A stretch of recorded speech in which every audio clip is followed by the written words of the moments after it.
Hello everyone, welcome to my channel. I hope everyone is having a wonderful day. The stage lights of Live with Kelly and Mark had dimmed for the evening, and the set sat in a rare, solemn silence. In the quiet, Kelly Ripa lingered in her dressing room, her fingers loosely wrapped around a mug of untouched tea. Her smile, which millions adored every morning, felt heavier now, like a mask worn too long. No one prepares you for this, she thought, for loving someone so deeply that their pain becomes your own. It had started subtly. Mark Consuelos, her husband of nearly 3 decades, her co-host, her rock, began forgetting things. Not important at first, just little things. A friend's birthday, a line in the script. Then the fatigue came. Mark, the eternally energetic heart of every room, started needing breaks. And then one night, while they were reading in bed, his hands trembled as he reached for his glass. Kelly's gut twisted. She knew, instinctively, deeply.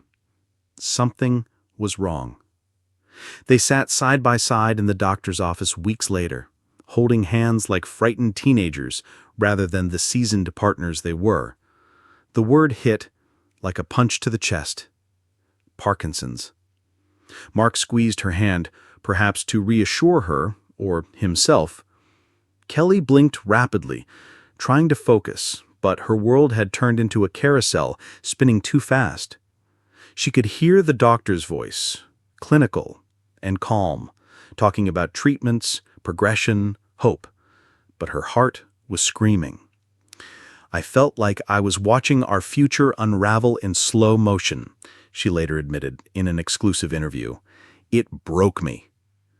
Back at home, Kelly collapsed onto the kitchen floor that night when no one was watching. The tears came, unfiltered and relentless.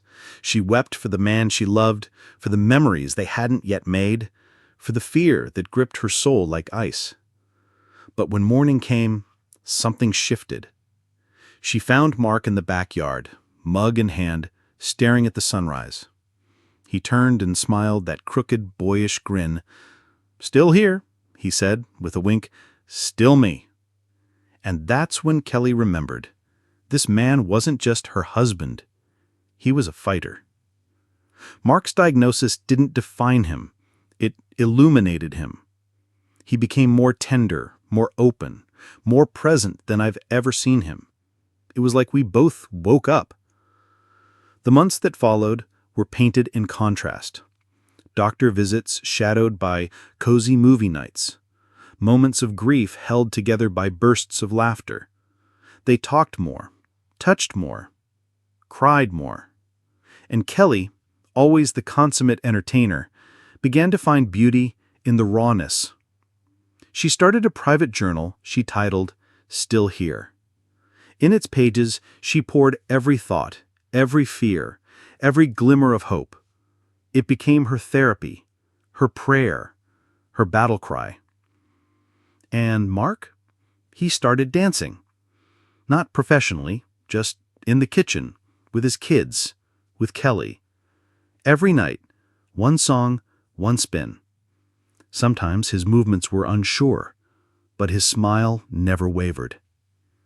"He taught me," Kelly said, eyes glistening during her heartfelt segment, "that strength isn't always about fighting. Sometimes it's about surrendering to love, to grace, to the moment." Fans noticed a new layer to their on-air chemistry. It wasn't just the witty banter or shared glances. It was the resilience, the raw humanity. And when Kelly finally spoke publicly, the world listened. Not for gossip, not for scandal, but for truth. Because in a world obsessed with perfection, Kelly Ripa and Mark Consuelos reminded us of something far more powerful. That love, real love, doesn't waver in the storm. It dances in the rain.